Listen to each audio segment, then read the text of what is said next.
Hello, everyone. Good morning, good afternoon, good evening, depending where you might be in the world. My name is Andrés Velasco. I am the Dean of the School of Public Policy here at the London School of Economics, and I welcome you to this event. I am very, very happy to be welcoming virtually, but welcoming nonetheless, to the LSE, a dear friend, a very distinguished Latin American political leader, and a Harvard professor, former President Jamil Mahuad from Ecuador. I will introduce him later and say a few things about his very distinguished biography, but at the outset, let me just stress what a tremendous privilege it is to be hosting President Mahwad here at the LSE. We are also joined by my colleague, Professor Vanessa Rubio-Márquez from the School of Public Policy. After President Mahwad takes the floor and takes us, sort of the main ideas of his book, How We Dollarized Ecuador, Vanessa will have a chance to offer some remarks. I have some bad news to share. We were also hoping to have Professor Miguel Angel Santos from the School of Public Policy joining us as well, but he's been a victim of the mayhem in Britain's airports after the long weekend. He's just landed in London with a few hours delay, and he's nowhere near a computer, so I'm afraid we will have to manage without Dr. Santos's remarks. They would have been great, but we'll save them for next time. So before I introduce the speakers more formally, a few announcements. If you're using Twitter, the hashtag for today is hashtag LSE Public Policy. Let me remind people that this event is being recorded and it will be available as a podcast sooner rather than later. So what we will do is we will have a presentation from our main speaker, then some remarks from our discussant, and then I will take the chair's privilege, ask a question or two of President Mahwad, and then we will open it up to questions from the floor. Please feel free to use the Q&A button on the Zoom screen, and I will read out the questions. Needless to say, we have limited time, but I will try to get through as many questions as possible. So let me now introduce our main guest of the early evening London time, former President Jamil Mahuad from Ecuador. He has a PhD in jurisprudence from the Catholic University of Ecuador and a master in public administration from the Harvard Kennedy School. He was a member of the Ecuadorian Congress, served as Minister of Labor, served as Mayor of Quito, Ecuador's capital, and of course, he also served as President of Ecuador. Among many achievements, he signed the peace treaty with Peru, which, as President Bill Clinton of the US once remarked, it resolved, the treaty that is, it resolved the hemisphere's last and oldest source of armed international conflict. For that achievement, President Mahwad was nominated for a Nobel Peace Prize in 1999. Getting closer to the action of today, he also dollarized the Ecuadorian economy. And of course, he will be today telling us about his book, precisely on how that achievement was arrived at and how his government worked very, very hard to put an end to both what at the time was a growing financial crisis in Ecuador and to give the Ecuadorian economy much needed monetary and financial stability through the adoption of the US dollar in that country. Since the year 2000, President Mahwad has resided in the US, where he's been teaching leadership, negotiation, and governance at the Kennedy School at Harvard University. Among other publications, he's the co-author with Roger Fisher and Daniel Shapiro of the book, Using Emotions as You Negotiate. So I'm going to hand it over to President Mahwad for maybe 15 minutes of his remarks and presentation of the book, and then we will move over to Professor Vanessa Rubio. Mr. President, again, what a pleasure it is to welcome you to the LSE, and the floor is yours. Thank you very much. It is an honor to be invited by LSE as an institution and to share this conversation with you, Andrés, and with Vanessa. I have the privilege of knowing you for so many years. We have shared so many parts of our lives, and now this is a new endeavor. So I hope that this will be very useful for the audience. That's the main purpose of this conversation. I will start by saying that what is the problem? The doctor said to my friend Dan when he visited him here in Boston, Massachusetts. Well, Dan said, I am dizzy, I am confused, look how bloated I am exhausted. And the doctor said, you are giving me the symptoms of your problem. Now I need to do some kind of exams and tests to investigate the causes of your problem. So after a few days, they met again, and the doctor said, I checked your clinical history. I have seen that you had followed many treatments before, from diet to keep your weight balanced, exercise for your heart, and many medicines. Unfortunately, I need to tell you that these kind of treatments cannot work anymore. They work for a moment, for a time. Now they are not good for you. Unfortunately, you have a serious problem with your liver, and your only option is to get a liver transplant. Such a shocking news my friend Dan received. Now, I would like to share with you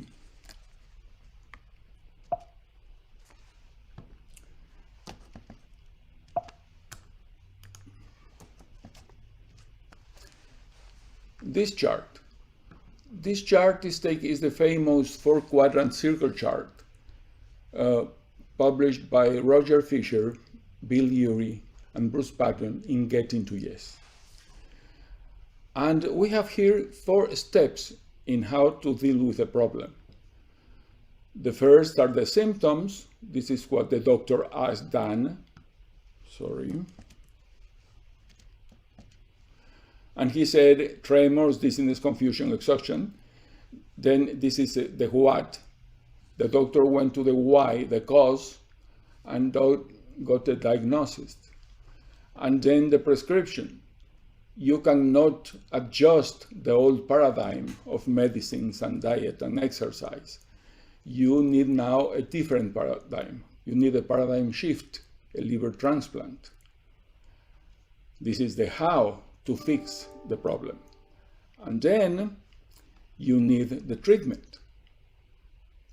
To actually operate the patient and give him a new liver, you need a team of doctors, you need a patient consent, and you need a viable possibility of doing it. In this case, a liver donor.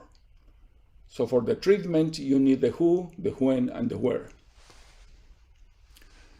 It is my belief that you can use this kind of process to analyze any public policy that you want. And the dollarization of Ecuador is one of them. So, what was the situation of Ecuador? If we go to the symptoms, let's talk about 2 different moments. A chronic high inflation in my country, chronic devaluation that produced social angst and political instability. But then, in 98-99, the high inflation reached bouts of hyperinflation. We haven't had that before. And the devaluation became macro devaluation. And the social angst became social chaos. And the political instability became political turmoil. So we went to the second part, the red part, the diagnostic part. And we found that we were affected by the perfect storm scenario. We stopped exporting as a country because of the combined effects of the El Niño that destroyed all of our exports except oil, then the crash in the prices of oil, and at the same time, the world markets, remember, were closed because of the Asian crisis. So the moment we didn't have money, we didn't have dollars, we were not exporting, we need to import more because of the crisis, we couldn't get loans because the markets were closed. So in that situation, let's go to the third moment, the prescription. What can we do? The first attempt was to fix the problems with the current paradigm. That meant just to put a label to it, an IMF program. Now, this time, this program was not available for many reasons. If those reasons are of interest of the audience, we can go there later. So that was not open to our reach. We couldn't get a paradigm fix. We needed a paradigm shift, similar to liver transplant in the case of Dan. And that meant to handcuff the political decision makers in Ecuador. Why? Because the perfect storm created a lot of social pressure, and that ended in general strikes. That was an invitation from going from political populism, as usual, to political madness, and from bad fiscal deficits to massive fiscal deficits. So this was a very critical situation. And in that moment, the team of doctors in my country, those of the people that were working for the government, decided that the only way to fix this was to cut the possibility to the populists to create more deficits. And to handcuff their hands, we needed to impede the printing of money in Ecuador. And the way for doing that was to adopt the dollar of the United States, because we could, irresponsible as we had been behaving for so many decades, we could print the sucre, which was the national currency, but you cannot print dollars. So you put a kind of a straitjacket there that, of course, constrains those movements. Now, that was a very risky operation. No other country have done that before. You can say El Salvador, but El Salvador dollarized 1 year after Ecuador. You can say Panama, but Panama started as a country with the two currencies, the Balboa and the dollar. Nobody has resigned the national currency and substitute for another one. You can say Argentina, but Argentina adopted something very close to the dollarization, the convertibility, but it was not the same. So to be the first in the world doing something is very risky, of course. And then you can have collateral effects, as with the liver transplant. You have to be prepared for that. So with that, we prepare for the treatment, for the replacement of the sucre for the dollar. I am convinced that, and this is so important for a school of public policy, because we really value public policy and we really value to prepare students and future members of governments to do a better job. You need what I call a table with 3 legs. One leg is the technical leg. In this case, it is the economy. You have to do your homework, you have to be prepared, you have to be sure that your decision is right, and you have all the economic answers to all the economic questions about this. Then the second point is that you need the social acceptance of your situation.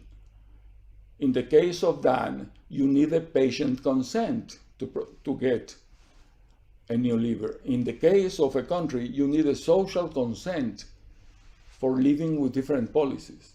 One of the problems with adjustments to the previous paradigm is the reaction, the rejection of the population, what they called IMF procedures. And then you need the third thing. If you have the right economic decision and the people are ready to use that, you need political viability. You cannot do that on your own. We needed at least two things in Ecuador. First, according to the Constitution, it was the central bank, the only institution authorized to make the decision to dollarize. And then you need to change so many laws to make the new scheme workable that you need to go to Congress and you need to pass laws creating the new system. So that's what we did in January 2000. Now, continuing with the comparison or analogy, these were our principles. First, chiefs of state resolved dilemmas, not problems. A working definition.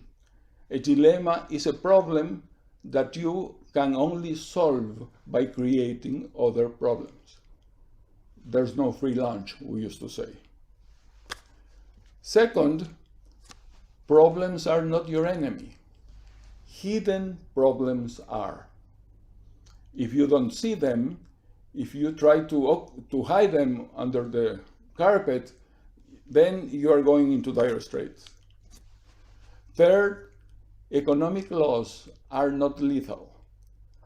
To ignore those laws or to contradict them, it is lethal. Four, do not decide anything in public policy before knowing what, the why, the what for, the how, the where, the when, and the with what, which resources do you have, and knowing how are you going to evaluate the success or not of your decision. And then you have to decide what kind of knot are you dealing with.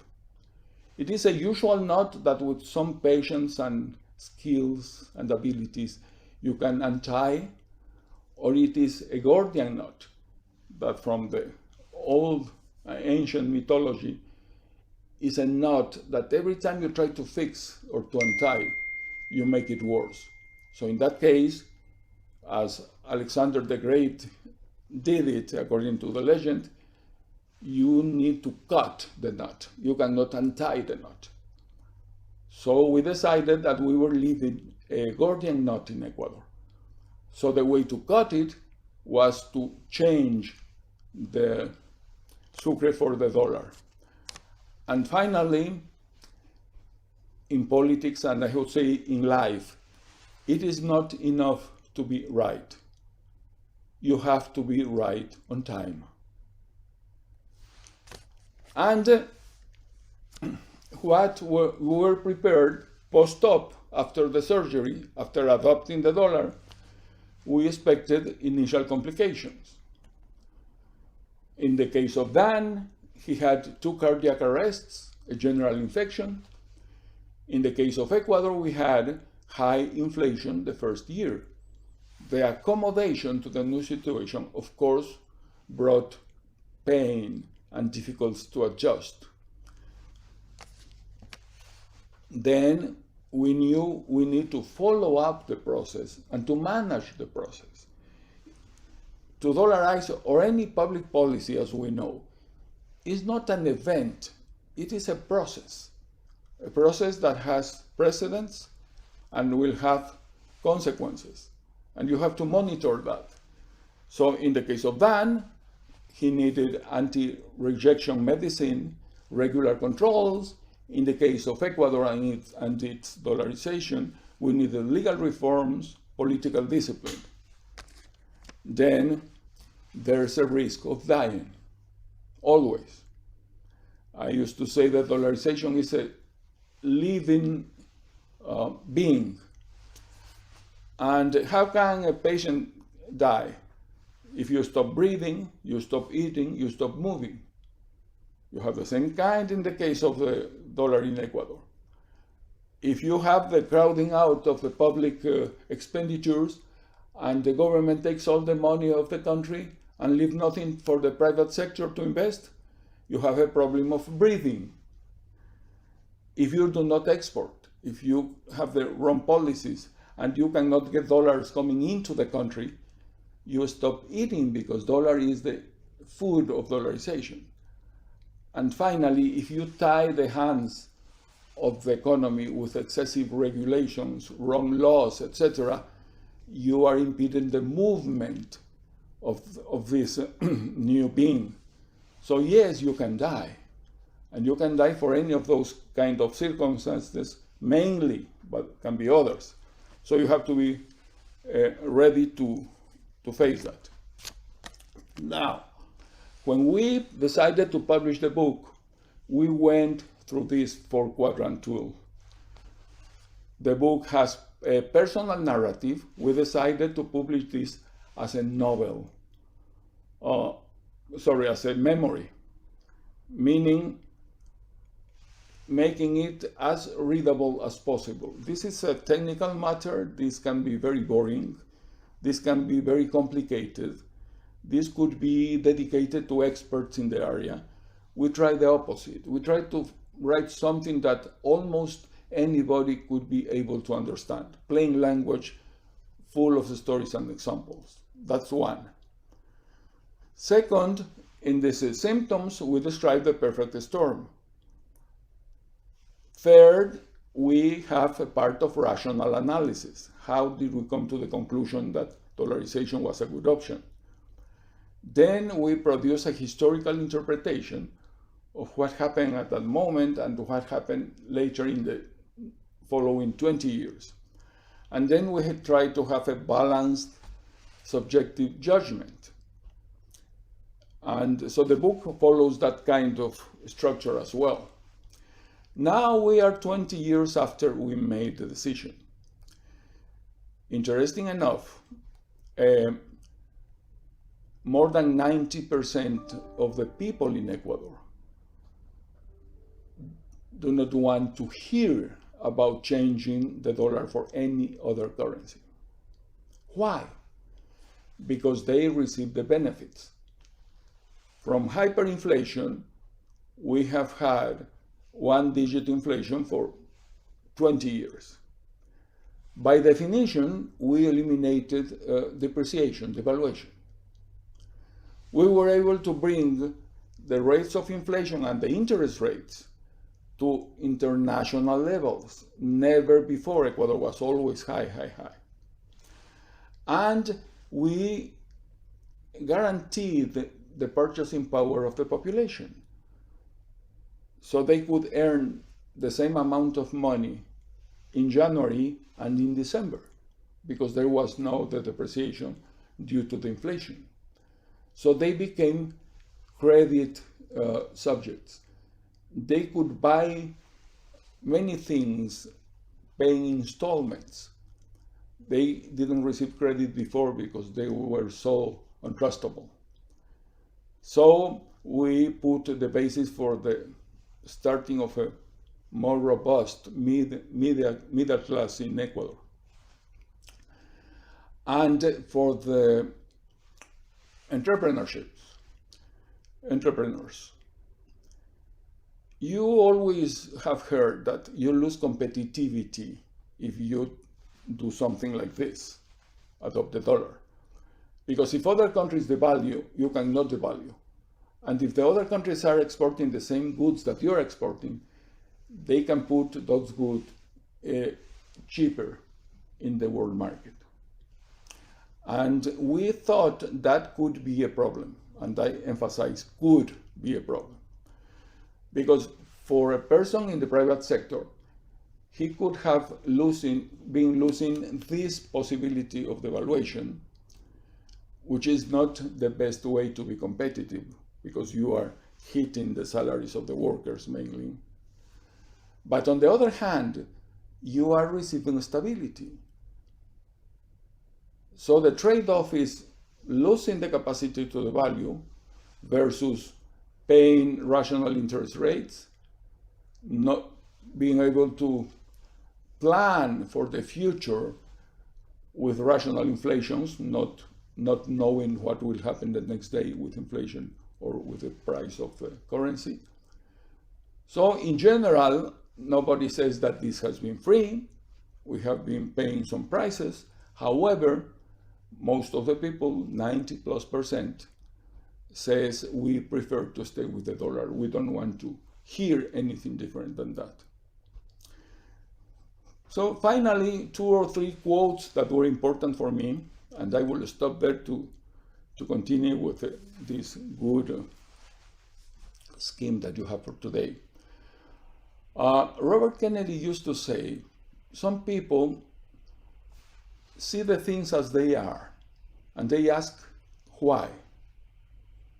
Sometimes I see the things that haven't been yet, and I ask, why not?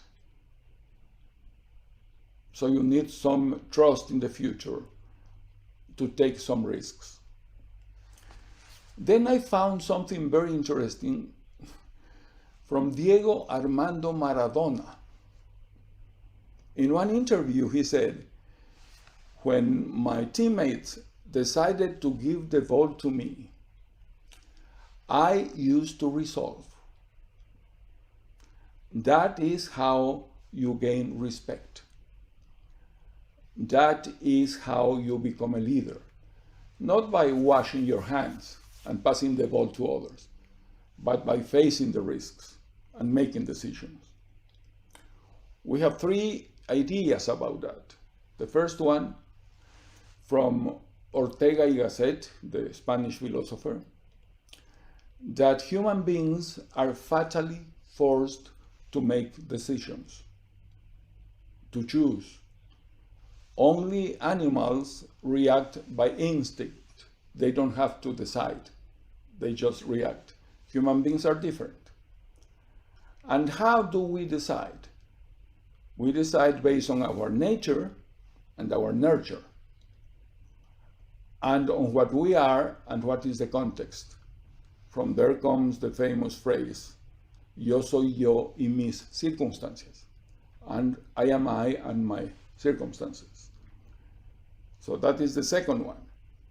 And the third one is that being the decisor-in-chief and being the communicator-in-chief of his or her decisions is the core of the job of a chief of state. You cannot delegate that.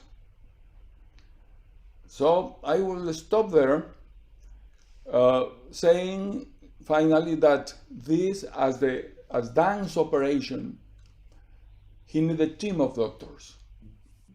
He needed a surgeon of the heart, he needed a surgeon of the liver, anesthesiologist, etc., etc. In the case of Ecuador, we needed a team of economical doctors. We have to measure the impact in the Ministry of Finance. We need the support of the Superintendent of Banks, what will be the implications there. We need the perspective from the Central Bank. We need the opinion of the legal department of the presidency. We need to change laws related to the Constitution, etc., etc. We consulted experts internationally. In the case of Argentina, Domingo Cavallo and his team of the Fundación Mediterráneo, and the case of Ricardo Hausmann. At that time, Ricardo Hausmann was the chief economist of the Inter-American Development Bank. So thank God we could count with their experience and their ideas, and that's why they are part of our book, because they wrote as a memoir as well, what they felt, how they proceed, what they learned in that experience. And finally, we needed the support of the general manager of the central bank. Unfortunately, his name is Miguel Davila, and Miguel died of COVID the day that the book was being published by Amazon electronically. Miguel was the person who imagined how to produce the change of sucres by dollars on the street, in the street, the real operation for the people. So I will stop there, and I hope that you will find interesting what you can read there or what we are going to talk today. Thank you very much. Thank you, Mr. President. It is not often that we have a guest who quotes Bobby Kennedy, Ortega y Gasset, and Maradona in the same presentation. I think that is a testament to the breadth of your thinking and the ambition of your project. You know, as a dean of a school of public policy, I can say there's food for thought for students like our students along many, many dimensions. There's a technical issue, of course. When is it advisable to give up your own currency and adopt a foreign currency, in this case, the dollar? There is the political economy issue. How do you get there? Mm-hmm. But I think in this case, what is unusual and of particular interest is also your reflections on leadership, how it is that a government, how it is that a head of state comes to that very tough decision. How does one conceptualize the problem?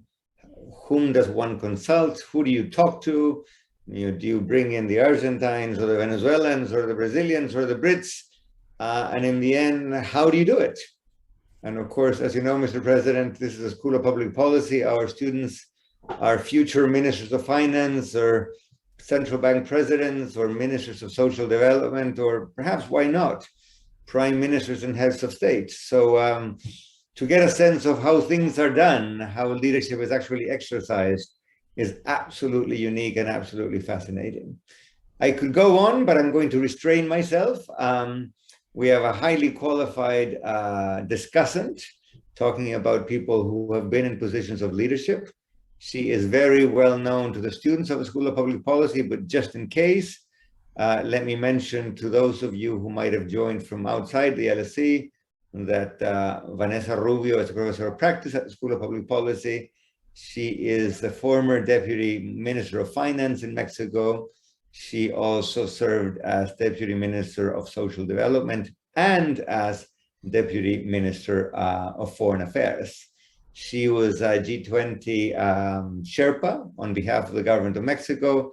She was a senator in the Mexican Congress, and she also ran a presidential campaign. So she has been in many a position of leadership and a very distinguished career in public service in Mexico, and we're very lucky for the last couple of years to have had her as professor of practice here at the School of Public Policy. So without further ado, over to you, Vanessa, and we look forward to your thoughts on President Mahwad's wonderful book and wonderful presentation.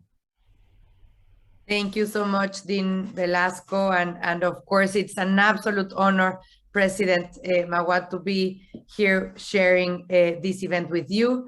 You said that you hope that the book is interesting. I would say that the book is beyond interesting, and for anyone that wants to read how policymakers and decision makers face tough decisions in crisis moments, like you did. Not only in terms of the dollarization of Ecuador, but also in just a term of 17 months. You did a peace treaty with Peru. You also did the revenue service of your country. You also did one of the most important social programs across Latin America. I remember whenever the World Bank spoke about social programs in Latin America, they spoke about Mexico, Prospera or Oportunidades, and they also spoke about the program you implemented in your country, in Ecuador. And also you made a very relevant policy around the protection of Yasuni. So I think that you have a huge experience to share, and I am really pleased and honored to share some reflections on your marvelous book. I would start by saying that it's a very honest, very well-crafted, and very well-narrated book. As you said, it is technical, but at the same time, it's political economy, no? So it's serious and it's amicable at the same time. It has method, but it's very approachable. It feels like an intimate conversation with you on the reflection of the events, the circumstances, the context, and I would underline the context because you mentioned that throughout your book. Context is very relevant for any decision making, for any policy choice. That surrounded this dollarization of Ecuador. You mentioned some of the international context, but I was thinking of 1994, tequila crisis in Mexico, no, of course, then the Asian crisis of 1997, the oil price collapse that economies like Ecuador, like Mexico, very much suffered in terms of public revenues. The financial crisis that dried financial markets in Latin America. In 1998, the fourth largest Ecuadorian banks had failed. The hyperinflation of 91%. Nowadays, we're worried about the inflation of 7%, of 9%. No, this was an inflation of 91%. The devaluation, the interest rates, and the outflows of capital. So that is a serious crisis. That is a serious moment to be deciding on, plus the very complex domestic context in terms of political instability and social instability. So that's quite a mixture of challenges that you face during that decision, no? And of course, the dollarization of the economy came as the option to stabilize the economy and to exit the crisis, no? On that Sunday night of January 9, year 2000, you went to pronounce a very short communication to the public, but I thought it was a quite brave one. I actually went to the video to watch it over again. And you mentioned this. You mentioned, I have reached the conclusion that dollarization system is convenient and necessary. And I will mention before in my remarks why it's important the I part of it. You didn't mention we, you didn't mention all of the government. You were assuming the responsibility of a head of state because you were making that decision, no? And as you mentioned, that is actually being a head of state, and that's actually being a person of state, no? I think it's a very honest reflection of decision-making, first-hand decision-making in the context of crisis, and it is enormously relevant to understand issues such as history, political systems, institutions, context, regional context, national context, international context, the difference between public policy and politics, that I very much enjoyed reading about it. The fact of having very robust information, sound advice, the analysis of different options of scenarios at that point in time. Maybe you can elaborate a little afterwards on what those scenarios were like and those policy options and why you opted for these and not for other. And understanding and dealing with stakeholders. No, you need to engage, you need to positively engage with all of the stakeholders that had a saying in that decision making. No. There is this course I teach at the School of Public Policy called Decision-Making Process, Challenges and Outcomes. And I couldn't think that it was an impeccable case to share with my students for the next term, because it exactly goes through that whole process of how decisions are made and how you can actually create sound decision-making in a context like this. Even though you have time constraints, even though you have political constraints, you can always make space, time, and consideration for the right policy, choice. And of course, I think that although you had a group of people that were near you, that gave you information, that gave you several advice and considerations, at the end, the head of state is alone. It's a very lonely position, no? And because you are the one that is making the choice, you are the one that has, the weight on your shoulders. And I go back to that appearance in national television saying, I am the one responsible, and I am the one that is accountable in historic terms for this decision. And I think this was a quite brave thing to do, and chapeau for that, Mr. President. And usually decisions that are taken at the head of state level, I always tell my students, are not black and white.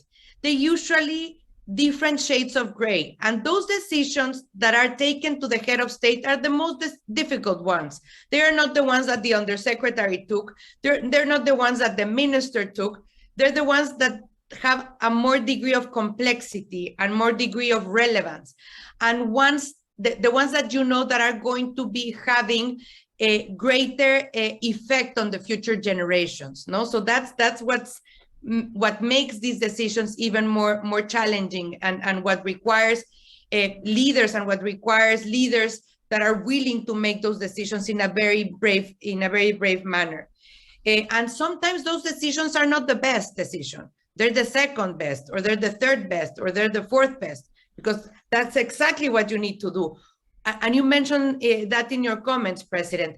Sometimes you maybe have advisors, or maybe academics, or maybe from international institutions. They show you what might be the best decision. Yes, but one thing is to have that in a vacuum, in a written paper, and the other one is going to the stakeholders and negotiate that in Congress, going to the stakeholders and negotiate that with the private sector and with the international investors and with the private sector at home, no? So feasibility is also a very relevant element about decision making, no? So I want to thank the book for all of its angles, its thoroughness, but I also felt a very important vindication of professional policymakers, no? Even of technocrats. And maybe I was identifying myself in some parts of the book, no? And particularly at this international context of polarization and you know, a lot of leaders in the world that are tending to be very politicized and populistic. It's like a balm to read that there's a possibility of vindicating good policies, of sound and technical policies in the one hand, but also politically effective in the other hand, and socially viable. Speaking about that triad you mentioned about, no? So they don't have to be excluding. They can be technical and sound, they can be politically feasible, and they can be well regarded by the society. So my last comment, I think at this point in time, will be that all of the policies will be challenged, they will be criticized, and they will be debated. And that's part of the essence of democracy. And that's good that we have all these debates around policy choices. But I would go to two questions to understand and to evaluate policies. One was, did it serve its purpose? And I think it did. The purpose was stability, and the purpose was ending a crisis. And the second one was, did it remain over time? And here we have 2 years afterwards, 6 presidents in Ecuador afterwards, the subprime crisis, the COVID crisis, the Ukraine crisis, the inflation, and counting. And that policy is still there, and is there for a reason. Sometimes, in my case, we took very challenging decision. One was, you know, to liberalize the oil market and, you know, take away the subsidies back in 1997. Very challenging, very tough decision. One that remained, of course, over time, that was highly criticized. We decided to, you know, create some private investment in the state-owned enterprise, Pemex. That decision did not stay throughout time because we had a huge political change in my country. But I think if one goes and rounds your book in these two elements, I think you should be proud and that you did the right choice and the right thing. No, the policy achieved its goal, and the policy is still there after these 22 years. So I think I will end my comments here. I have much more. Maybe in the questions, I would dare to make 1 or 2 other questions to you, Mr. President. But thank you for giving me this opportunity to give these comments to your fascinating book. Thank you. Thank you. Thank you, Vanessa. Thank you. Those were great insights. And I very much like the way you put it together at the end. You know, when making such momentous decisions, 2 decades have gone past, and, you know, one has to focus on the big issues. One issue, number one, was, did it bring monetary stability to the country? That was the one thing that was lacking at the time. Secondly, did it stick? Many of these big changes don't stick. You mentioned a couple in Mexico that didn't stick. This one has, and I think that is remarkable. We have about 35 minutes left, maybe a little bit more, 37 if I get precise. And I'm going to take the liberty of asking President Mahwad 2 quick questions, and then I will make sure that we have at least half an hour to take questions from the audience, and Vanessa may have a few points of her own. We have 5 questions in the Q&A function already. We may have time for a couple more, so if anybody has a question, guys, you know, dear students from the LSE or guests from elsewhere, don't be shy, just write them in to the Q&A function in Zoom. But Mr. President, let me ask you 2 questions, and one is going to be fairly abstract and the other one is going to be very concrete and practical. The abstract one is the following. You know, I'm a student of exchange rate policy, and so I've been thinking about dollarization. I've been thinking about common currencies like, you know, the euro, in which, you know, France and Italy and so many countries in Europe gave up their currencies. And such decisions are, of course, hard, and you know that better than anybody else. But they can also be described in very different terms. On the one hand, they bring stability. They bring some problems too, and we'll turn to those, but they bring stability, and in that sense, you know, their achievement. But there is a sense in which, and I'm going to try to, you know, phrase this very carefully, having to adopt somebody else's currency is a symptom of an underlying weakness, politically speaking, in the country. It is not a coincidence that, you know, Spain and Italy and Portugal and Greece were very keen to adopt the new currency, the euro, because these were countries that had historically great difficulty disciplining themselves monetarily and fiscally. In the case of Ecuador, this is an achievement, but to what extent, if you reflect back in the big sweep of Ecuadorian political history, does it also reflect a larger failure of Ecuadorian society and Ecuadorian politics, of having been able to build the domestic institutions that would have allowed Ecuador to have its own currency?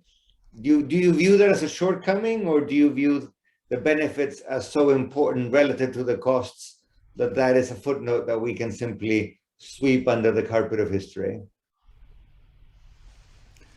Thank you. I would like to start saying how grateful I feel with Vanessa for so many things. First, you have taken the time to read the book. Not only read it, but study it. And try to understand and extract the main parts, the process we, the authors, went through. That takes time and takes interest, so thank you very much. And second, you have made such a wonderful summary of it that shows your capacity and your ability to distinguish the important things from the secondary ones. And third, thank you for your comments. So that first and foremost. Second, I would like, Andrés, I agree with the implicit, maybe the implicit answer to the question. One of the main pains I have now is to hear from so many people that read the book. We were fortunate. That was the best-selling book in Ecuador for many months, and then that in the list of the 10 best-selling books. So many people telling me, I read your book, and that is what we are living here now in Ecuador. So we haven't learned anything. So if that is a failure, and I am not afraid of using the word, I would say yes, it is a failure, because we are repeating the same problems. Basically, our incapacity to listen. It's famous that we have 2 ears and 1 mouth, so we should listen more than we speak. Well, we forget frequently that in my country. Second, the incapacity to get agreements, to compromise on the minimum things to make the country advance. The political confrontation is there as strong as usual. I have my own interpretation about why that happens. We are not bad people. We have a strong historical, cultural, geographical reasons for doing so many things differently. With one problem, if I am going to talk to Vanessa, I know she's from Mexico. With you, Andrés, I know you're from Chile. I have in the back of my mind the knowledge that I am dealing with people that are not from my country. So somehow I am prepared for that. But if you deal with other Ecuadorians, you assume you are dealing with your fellows. And in some ways we are so different that we do not take into account that. So yes, I am happy that these policies that you mentioned have stayed. I think that I owe a lot of the things I did to my studies here at the Kennedy School. I understood public policy, I understood the requisites, I understood how in the implementation can be the problem. Not only is it a matter of design, you need to be very clear about in which cultural context you are going to use that. What I call in the book the CUCO test, Q for cultural, CO for compatibility. So how cultural compatible this decision is, and try to find something that fits your culture. And unfortunately, we haven't decided how to deal with the same old problems, and we're making the same old mistakes. Thank you, Mr. President. One more quick one from me, and then you may want to add a few thoughts to what Vanessa had to say, or we'll open it up to students. But what I'm about to ask you is in the book, but of course, the book is a long book and you didn't have the time to give us some of the local color. And I very much hope you will do it. You know, we have an audience here of LSE students, of public policy students, much like your students at the Kennedy School, who are thinking, when I get to be president of my country, or when I get to be finance minister of my country, or when I get to be central bank president of my country, give us a little flavor, Mr. President, of, you know, and you mentioned this in the book, what were the moments in which you realized that you'd have to take this big step? You know, those of us who've been in government know that, you know, we mull things over, we think about them in the morning and at night and in the middle of the night sometimes when we cannot go to sleep. But then there's a moment, maybe at a meeting, maybe during a walk, maybe alone in a car, when you think, oh, you know, the time has come. We have to, you know, jump over this chasm. We have to make this very tough choice. Can you just tell our students a little bit, Mr. President, of what that was like? You know, what was the process leading to this decision, and where were you, and what were you doing when you said, "Eureka, we've got to do this"? And then, of course, you pushed through, as you describe very eloquently in the book. Thank you, Andrés. 2 or 3 anecdotes that they constituted big lessons for me. One is from Roger Fisher. He was a great mentor for me on negotiation. He usually distinguished the why from the what for. Many times we confuse them. He used to say, if you hit somebody and I ask you why, don't answer me back. I hit him because he hit me first. I am asking you for what? What is the purpose? You have, both of you, Vanessa and you, Andres, have used the word purpose. What is the purpose of hitting that person? It's not just a retribution.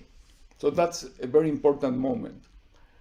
And the second, Ted Kennedy was the most the favorite candidate for the presidency of the United States many years ago, and he gave a wonderful interview. And at the end of the interview, in which he showed everything he knew about everything, was so well prepared on almost anything. The question was, why do you want to be president of the United States? And Senator Kennedy took some seconds to elaborate a very well-crafted answer. But those 5-6 seconds of doubt mark that presentation as the most important moment. Because in the voters, I have read that from many different sources saying the same thing. For voters, if you don't have a clear idea of what for why you are going there, something is not well established yet. And we have to ask that question before entering any political campaign. If I go there, what is the purpose? Because the moment that you are there, with all these problems, when you are in the academia, Ricardo Hausmann likes to stress that, you choose your problems. Mm-hmm. You decide to write about A, B, or C, but both of you have been in the public sector. There, the problems chose you. You have to deal with whatever comes to you. Mm-hmm. And those are not the moments to really go to the deeper of yourself. At that moment, you react based on who you are, on what you have beneath. You are like an iceberg. So you are the tip there. But what do you have in so many years of experience? And if you decide that you go there to serve in the first place, that helps a lot to make decisions. I found four reasons why people want to get power. Mm-hmm. One is raw power. They mm-hmm. want to show who is the boss. And they want to use the power to settle problems. The second is to get some perks that come with power, money, etc. The third is fame, glory, reputation. And the fourth is service. Yes, it is service, as with medical doctors, with lawyers, with everybody. Now, I don't believe in angels and demons. I think we are just human beings, all of us. And we have these four elements in different percentages. And the special mixture, the special composition of our formula makes us what we are. So if the part of service is important, you can take the decisions, make the decisions that are needed. And something I put in the book that I really love, and thank God I read that when I was 18, is this conversation between Socrates and the general from Sparta. Mm-hmm.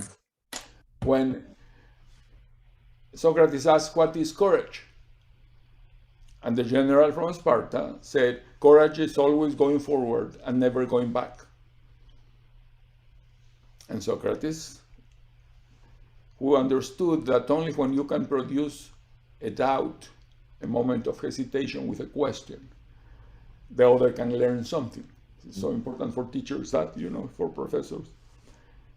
Said, okay, but imagine that you are heading a troop and you discover you have been ambushed, you are going to be exterminated because you are facing a dead end. Your only way out is going back. What would you do? And he said, I would go back because the main responsibility of a commander is to protect the life of the troop.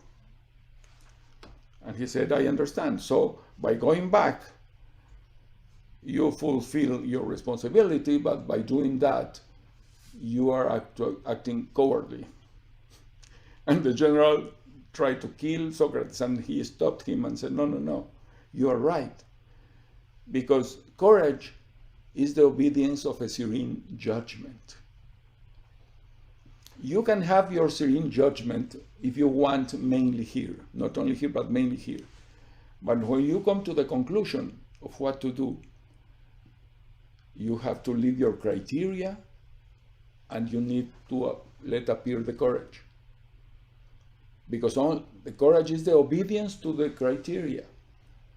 And sometimes the decisions are so difficult, are so dangerous. You know what is coming to you, and you have to do it. So great decision makers, I think, Vanessa, have 50-50, criteria and courage. We need both. So those are the lessons that help me to act in those terrible moments when you don't have time and you have to decide. Because what is the peak of a crisis? The peak of a crisis combines three elements. First, an urgency to decide. You don't have time. Second, enormous stakes is the difference between war and peace. Yeah? And third, you cannot be sure that you have all the information that you would like to have. As we like to joke here, this is not a case study. You don't have all the charts, all the information. No. You have to act and decide with whatever you have in your hands. Thank you, Mr. President. Vanessa, would you like to come in and add a few thoughts before we turn it over to the questions, or we just jump to the questions? No, please. Time for the students. I've taken enough time. Thank you. Wonderful. Thank you, Mr. President. Again, Vanessa, thank you very, very much. We may have some time to return to you at the very end. So we have 6 questions. I'm going to group them in sort of piles of 2, Mr. President, if I may. We have some more economic questions and some more political questions. So the first question I want to pose to you, and I will ask 2 in this round, is the first one is from Daksha Vivek, who does not identify himself or herself, but I imagine it's someone from the LSE.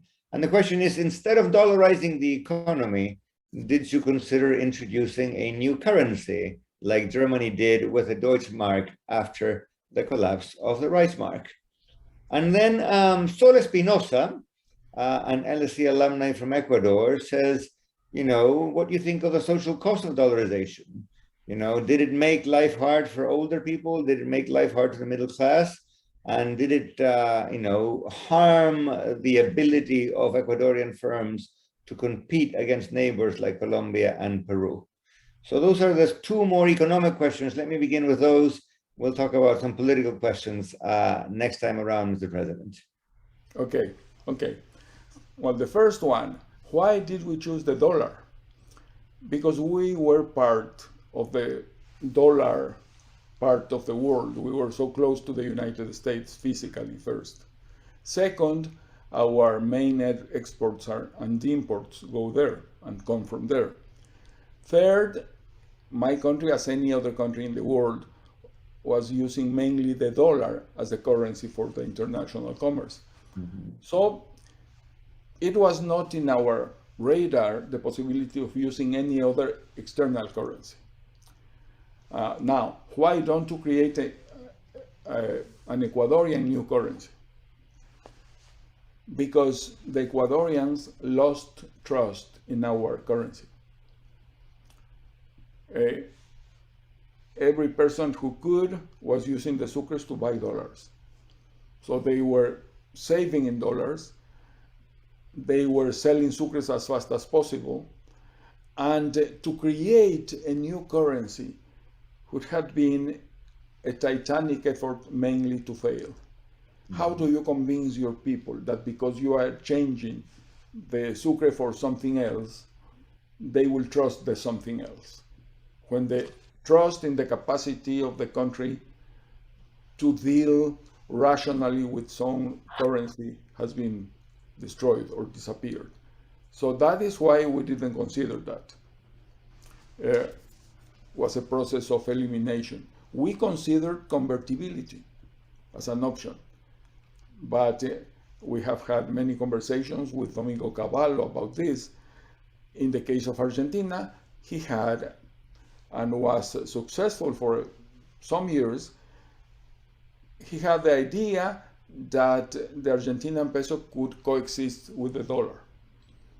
In the case of Ecuador, we thought that the sucre could not coexist with the dollar because nobody wanted sucre. That's a label, but to make it clear.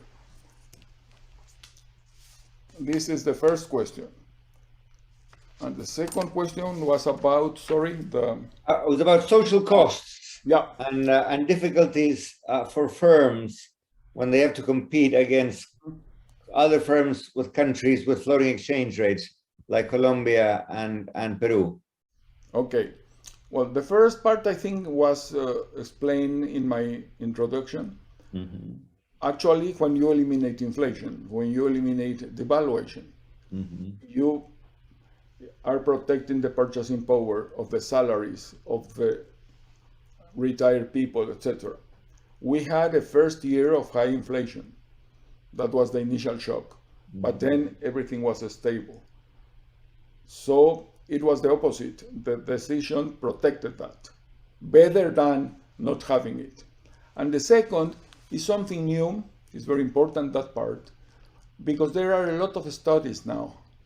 One of them is being published very soon by the Minister of Finance, who helped me to dollarize, Alfredo Arizaga, and he's comparing what has been the behavior of the exports of countries near to Ecuador, because there's a problem there. If you want to compare, what do you compare to what?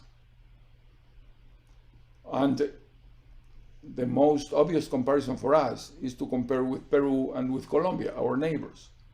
And in the case of Colombia, because our economies are competitive, with Peru we are more complementary than competitive. And the conclusions that Alfredo had got, and says that in the article that will appear soon, is that the reality shows that happened the opposite to what the theory expected. The non-oil exports of Ecuador has multiplied by 7 in these years. And second, we have had more success probably than the countries with very active central banks monitoring the currency to try to promote exports. So I would say let's have some patience. Let's see those charts, those comparisons. And I'm so happy because many more will come. This is the current discussion now in Argentina, for example. And we have to study, we have to learn. We have much more information now because Ecuador dollarized, El Salvador dollarized, than 22 years ago when we didn't have anything but theories and expectations.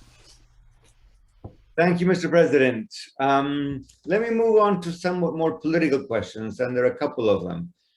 One is a very brief question from Sonali, who's an LSE alumni from Sri Lanka. And the question is, how did you convince your parliament to agree to this very difficult decision you made?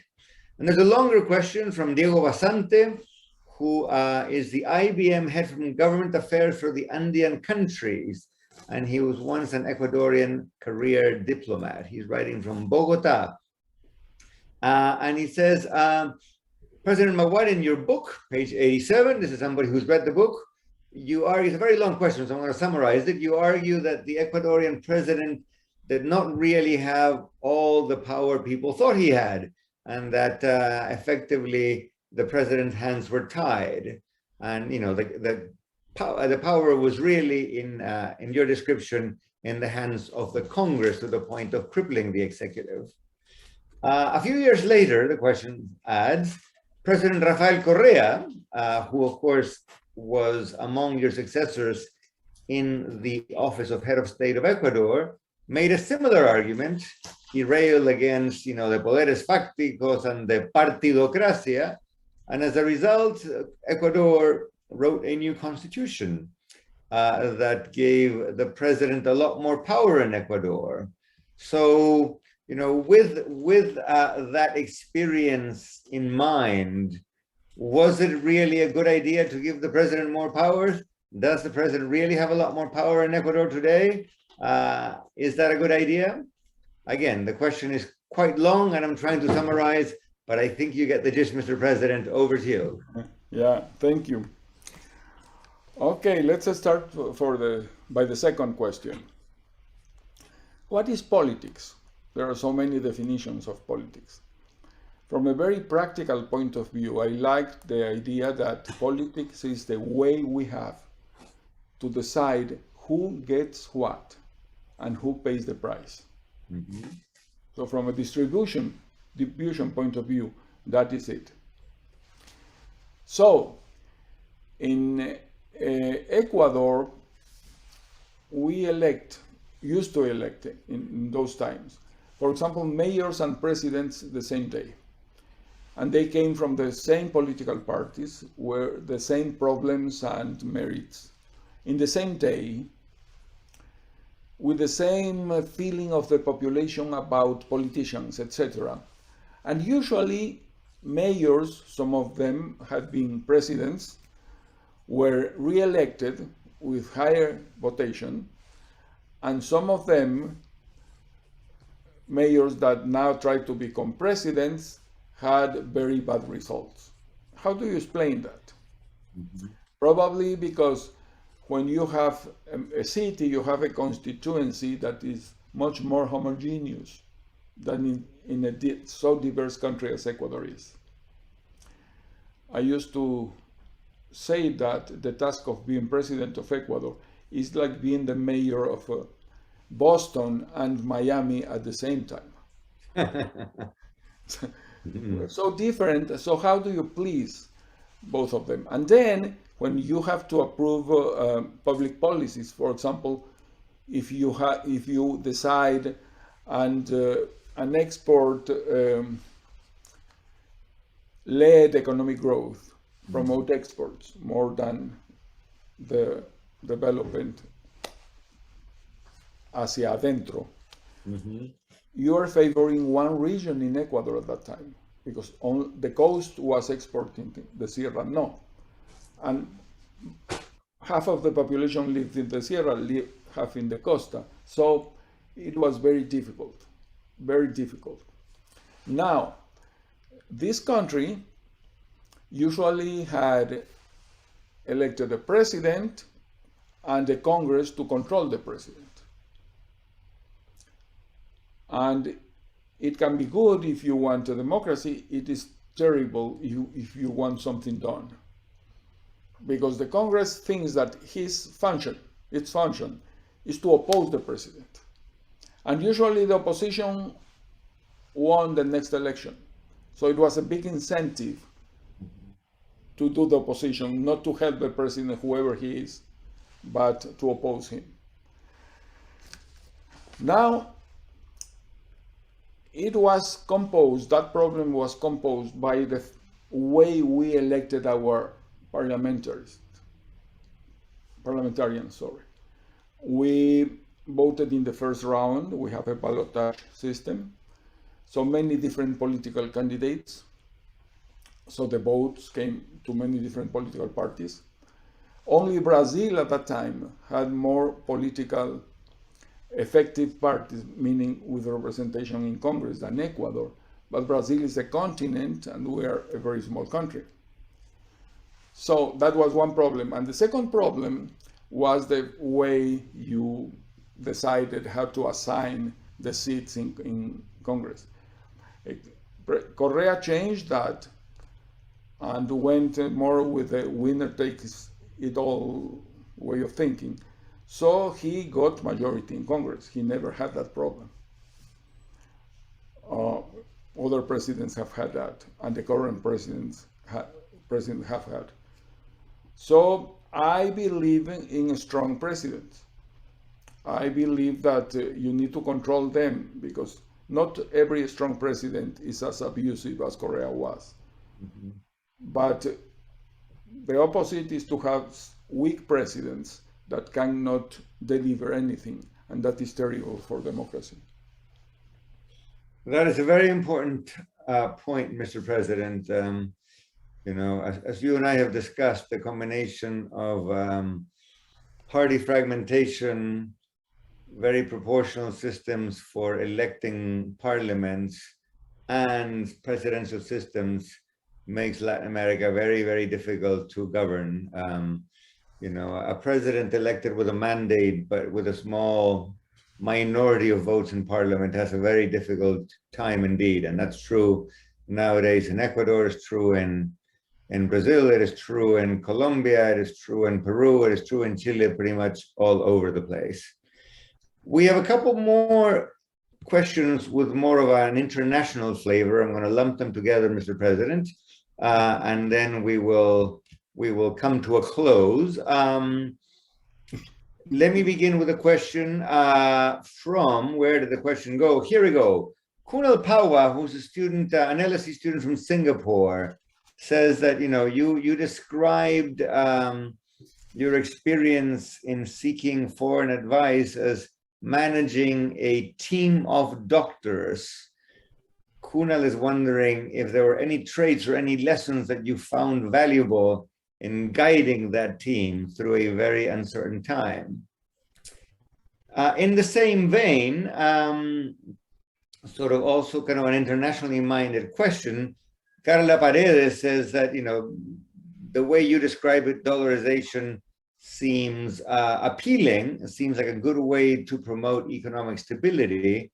But Carla points out that we have not seen an increase in the number of countries adopting the dollar as their currency. So why do you think, Mr. President, that is so? And last but not least, Dashka Vivek again would like to know about your views regarding El Salvador's legalization of Bitcoin. As you pointed out, Mr. President, El Salvador was one country that dollarized shortly after Ecuador did, but the current president of Ecuador is not content with having gotten rid of the local currency and having adopted the dollar. He's also allowing Bitcoin to be legal tender in that country. A very controversial decision. Some people, myself included, think it's not a particularly wise decision, but of course, we want to hear your views on it. We have about 5 minutes left, Mr. President, so back to you. Thank you. I believe in teamwork. You cannot do important things in government without a teamwork. And it is important, how do you make the team? How do you choose who will integrate the team? In my view, it is important not to have yes men or yes people there. If you have somebody there just to say yes to what you want, one of you is excessive, is unnecessary. Okay, you can get better that from a mirror. I prefer to hear all the problems in my cabinet. That was always my preference. I prefer to know the problems there and not published after in the newspapers because there was nobody there to tell me this is going to happen or this is the bad side. So lead the team, and that means protecting deviant voices. Otherwise, you can go to the group thinking, which is terrible. They manage to eliminate discordance, and you lose the capacity to hear critics. So that's an important lesson. And second, put the rules of the game clear since the beginning. You have to show them to what kind of arguments and logic you are open, so they learn how to convince you of something, what kind of evidence you need. And that happens during the exercise of the reunions, etc. And why other countries haven't adopted the dollar? It is interesting. As soon as I arrived to Harvard, my country was growing 5% that year, which was almost a record. And they were saying this is because of the dollar, some people. And I was saying, no, no, no, go slowly. Last year, we decreased 7%. So you need to see the film, not just the picture. And I am not an apostle of dollarization. I do not preach dollarization. I think That was the right decision for my country at that moment. Quoting Stanley Fisher, he told Ricardo Hausmann, that was the right medicine for that patient in that moment. I like that formulation. So I am convinced of that. But I don't think that you have to go to dollarize all over the world. Each country should analyze the situation. But if you cannot produce political agreements, if you cannot have a horizon, have a national plan with national objectives and implement it, and you're going from one side to the other like a piece of balsa in the ocean with no direction, it is much better to constrain the people and to adopt the dollar. That would be my summary.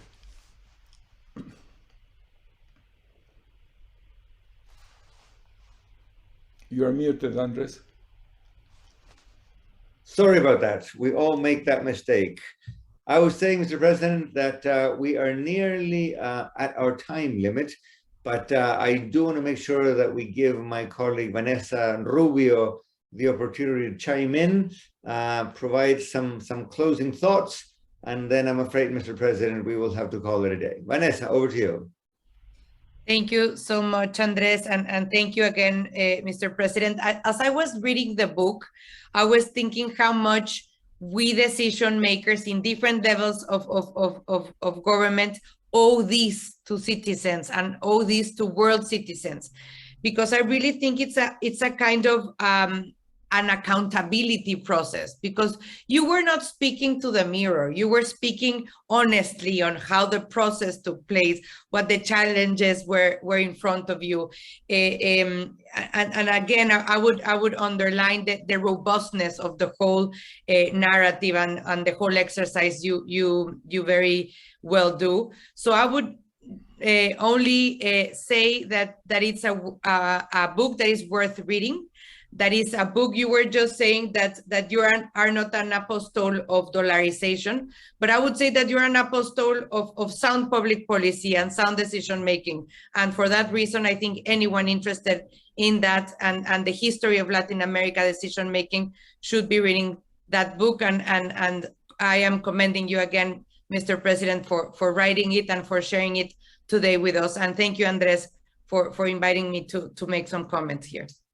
On the contrary, thank you, Vanessa, for those thoughts, illuminated by your very own experience, of course, in also exercising leadership in the realms of finance and social policy.